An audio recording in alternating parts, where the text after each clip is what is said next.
On one bright and sunny morning, Johnny and Joey decide to start a business. They both had their own great ideas, so they went their own separate ways. Johnny decided to start a brick and mortar store to sell his products. He rented out a nice building at a nice location. He hired a couple of salespeople. He printed brochures and flyers and direct mail pieces. He advertised in the local newspapers. And within a few weeks, Johnny started seeing sales and a lot of local customers. Johnny was excited, but he had a very high overhead and a very low profit margin, so he decided to wait to see some growth. Joey, on the other hand, decided to start an online store to sell his products. Joey got a nice-looking website with a nice little name. He hired a content writer. He invested in online marketing and got some help with SEO and email marketing. He advertised on different websites and signed up for pay-per-click advertising.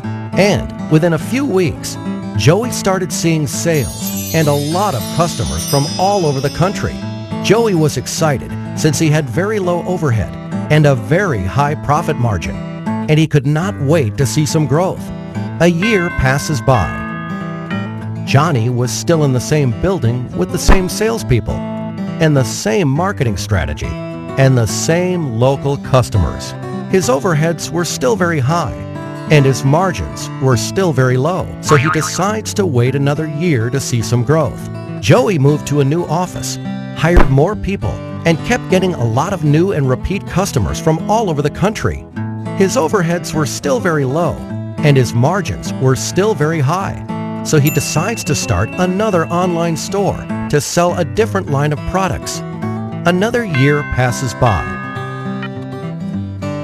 And on one bright and sunny morning, Johnny and Joey meet again. Joey tells Johnny about his new marketing strategy, and Johnny realizes his mistakes. Traditional marketing can only get you so far. Think local, but act global. So this time, Johnny went back and fired his rusty salespeople and fired the old-school ad agencies that did the brochures, flyers, and newspaper advertising for him. He hired a good web company and outsourced all his online marketing to them. And within a few weeks, Johnny was again a happy man to see increased profits and lower overheads. And needless to say, he was very thankful to Joey for pointing him in the right direction. Welcome to Comnes, your one-stop shop for all your web and online marketing needs.